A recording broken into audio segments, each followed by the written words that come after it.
with our dear guest, Madame Sarah Birungi Banege. Yes.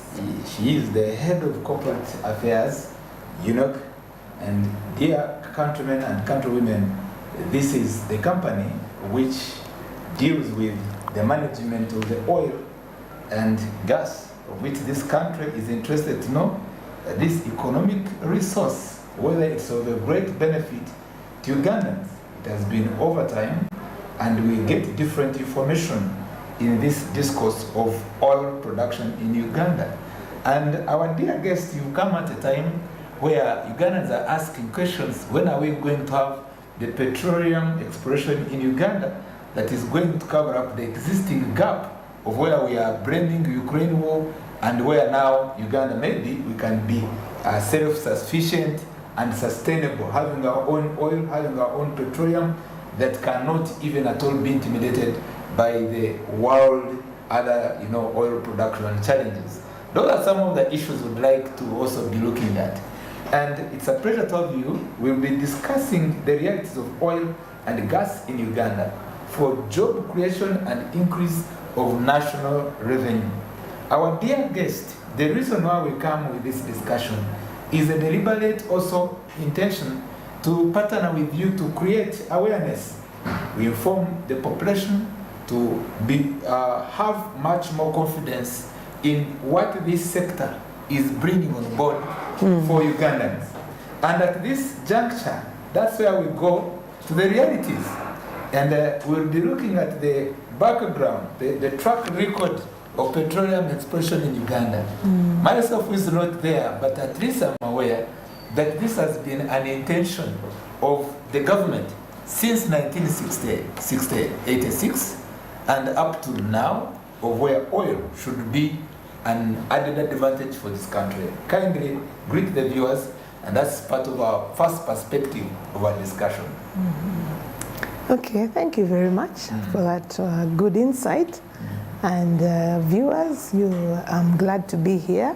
If it is going to give you awareness, if we are going to share the good things out of our resource, and if it's going to help you get to a different understanding and thankfulness of why we have our resource.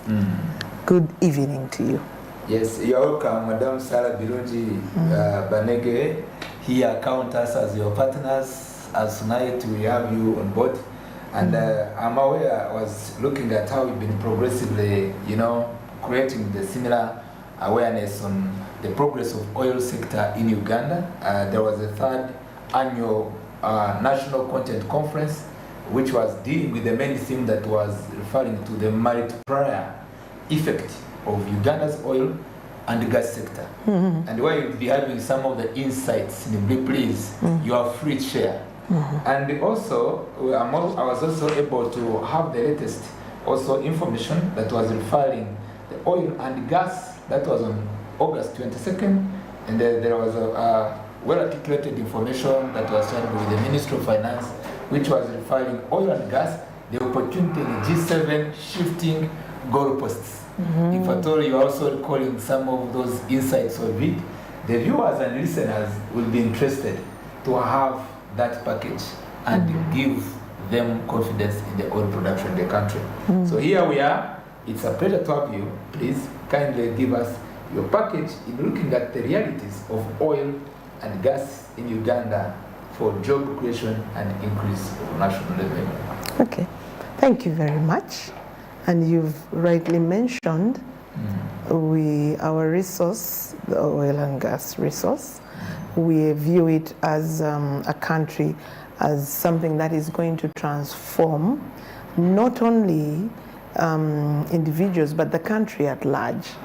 If we are to go into the job creation, is that what you want me to talk about? Yeah, the prospects of whether oil can also, creates an opportunity for our youth and generally those who need jobs. That's true. Yes, it will. It will, because if I'm just to touch on the amount of investment money that is already coming into the country, because following the February signing of the final investment decision, we have had activities starting full gear. At the moment, as I speak, the central processing facility was the first one to be like, there was a construction started there, ground clearing, and all that happens with ground clearing in order to start its construction.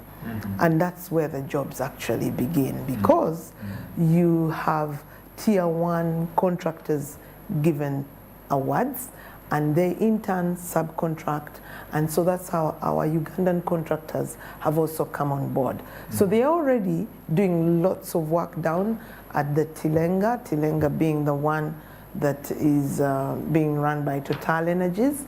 There's already a lot of work going on at Kingfisher being the one being run by the CNOOC, the Chinese company.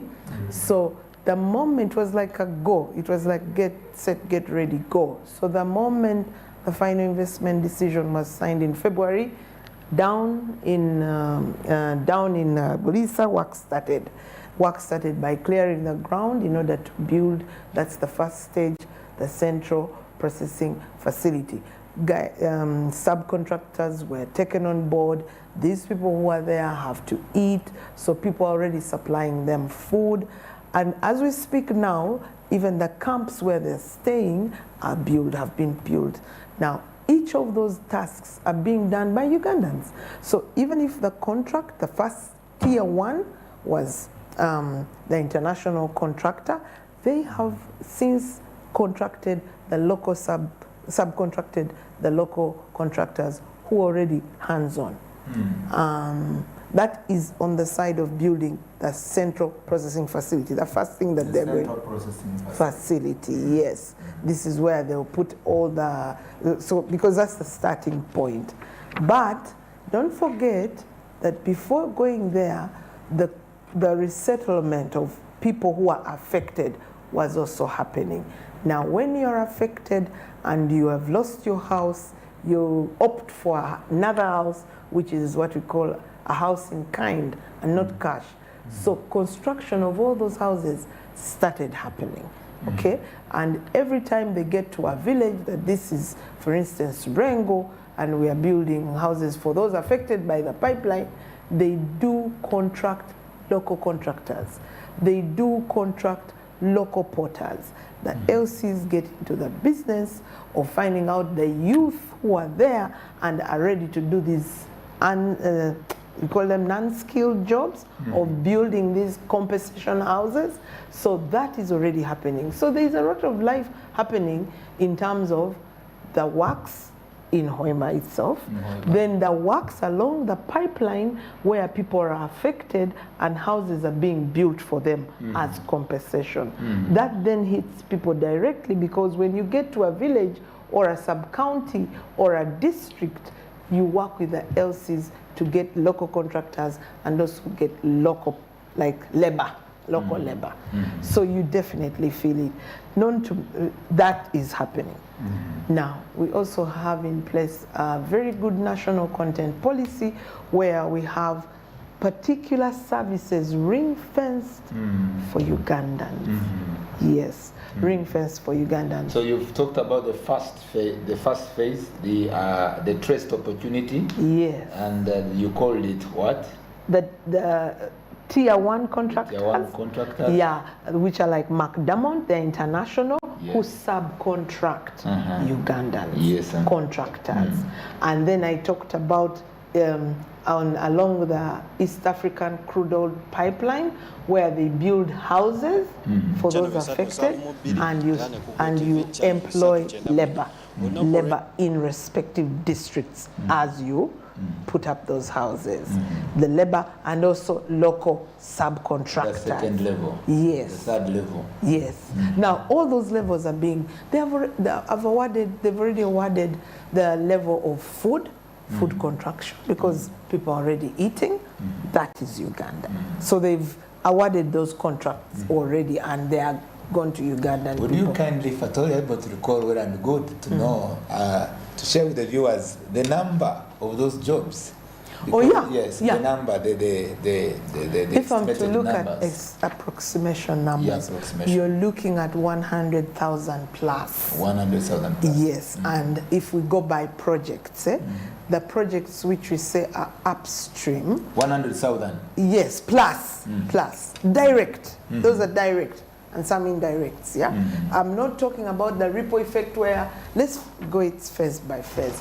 100,000 direct jobs or indirect jobs would mean that Tilenga, the French, CNOOC, and the East African crude oil pipeline are taking on directly like up to 75,000 plus labor, people to get jobs directly and some indirectly, 75,000.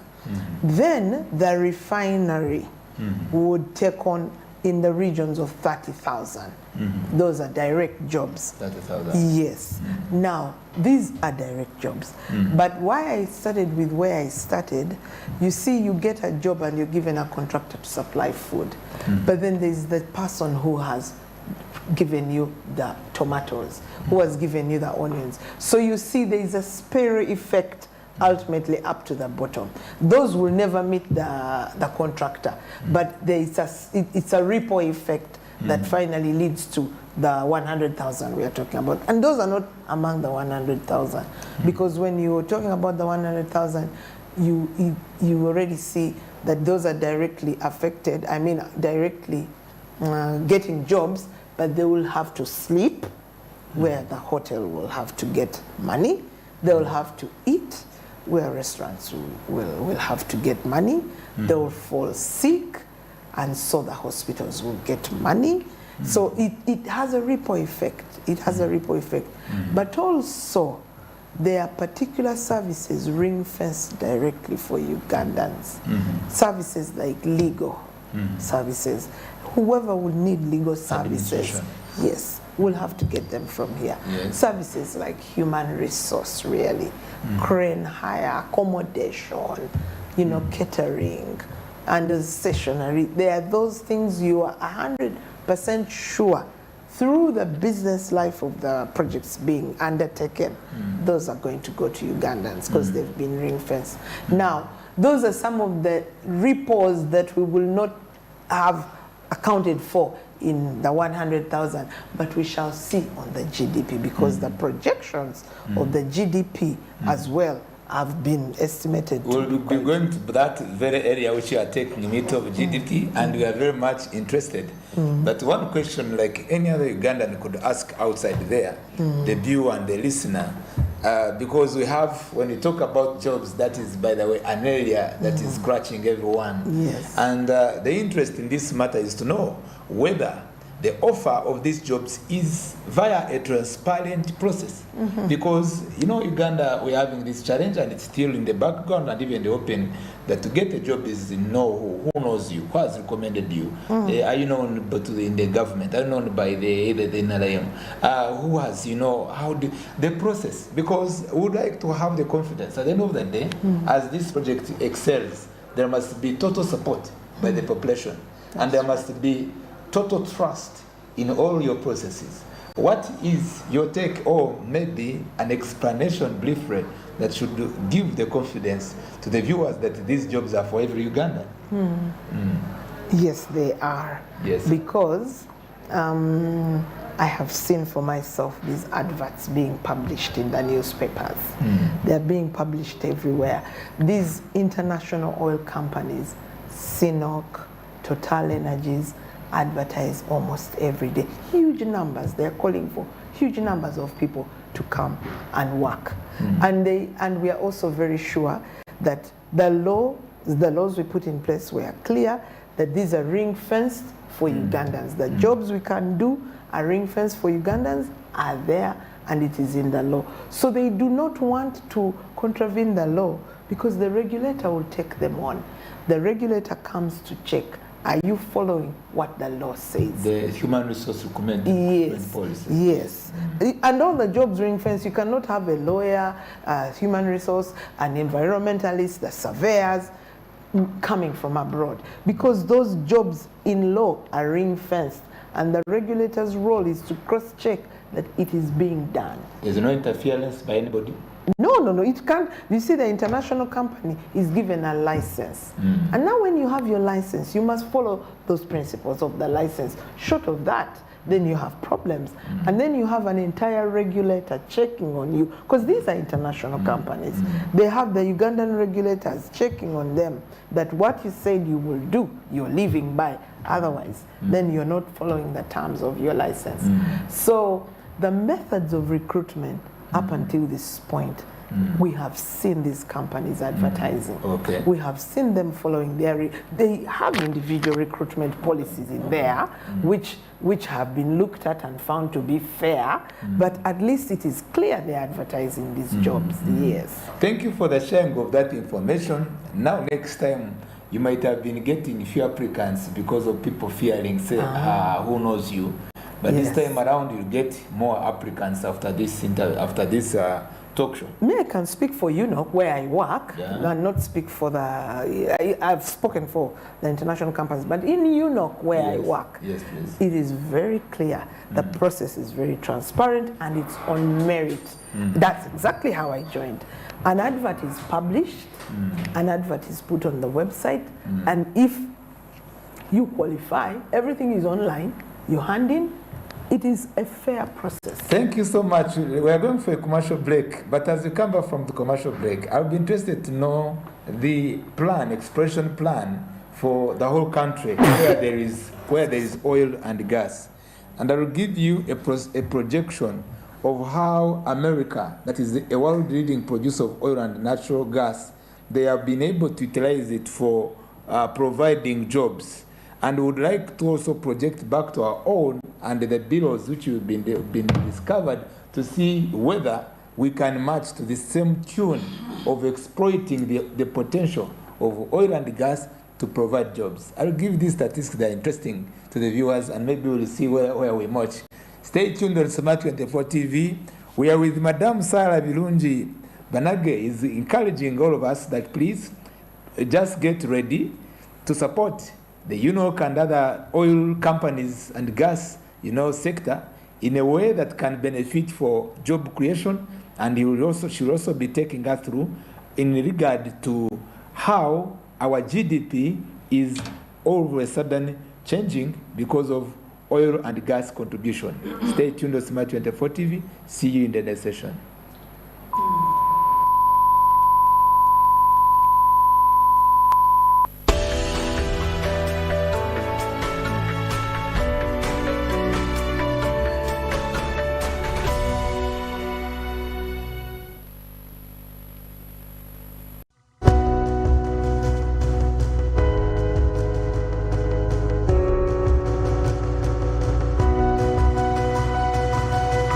Smart 24, driving business.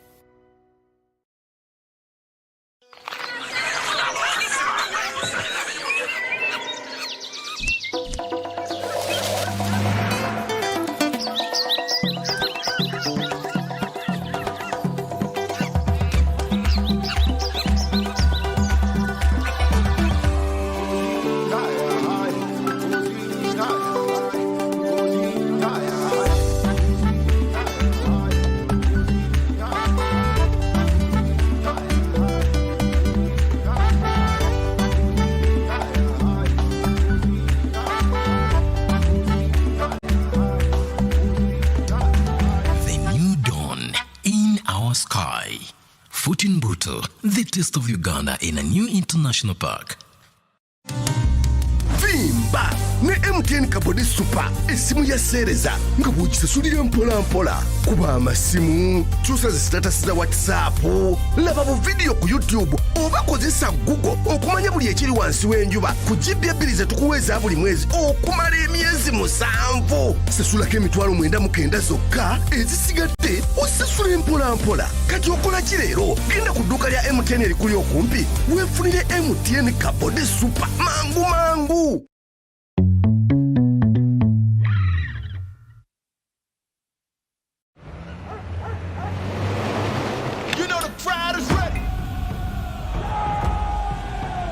Okay, we gotta go live now. appreciate everyone tuning in to SuperSport. Welcome all over the world.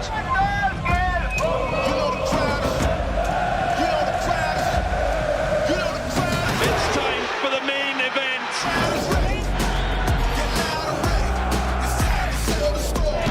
We've waited a very long time, an age for some. It is delicious, glorious, glorious. Just like. Are you ready for football's greatest season? Live on SuperSport, only on DSTV.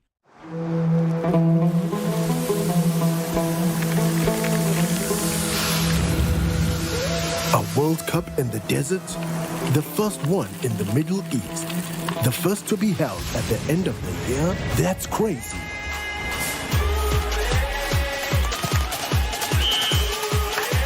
Get ready for spectacular moves, high-flying saves,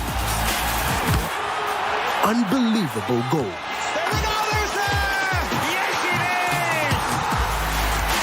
Out of this world celebration. Would you believe it? What a moment here! All 64 matches live. That's over 5,000 action-packed minutes of the FIFA 2022 World Cup Qatar. Now that's crazy. Catch all the action only on SuperSport, your world of champions. On Go TV. Love it. Chinayuchinumira. Whether it is Katogo, Chikomando, Rolex Majasa to Nyanyambisi. Man, wherever I am, I enjoy Chinayu with your TV channels on my phone. Enjoy a new world of entertainment with over 80 TV and radio channels, plus movies from wherever you are. Download the YoTV Channels app from your app store and enjoy 30 days of free streaming with MTN. YoTV Channels. Say goodbye to paperwork and travel costs. Now every MTN customer can register to invest in securities anytime and anywhere with Zabu in a few simple steps. Step 1. Dial *292#. Step 2. Select option 1. Register with Zabu.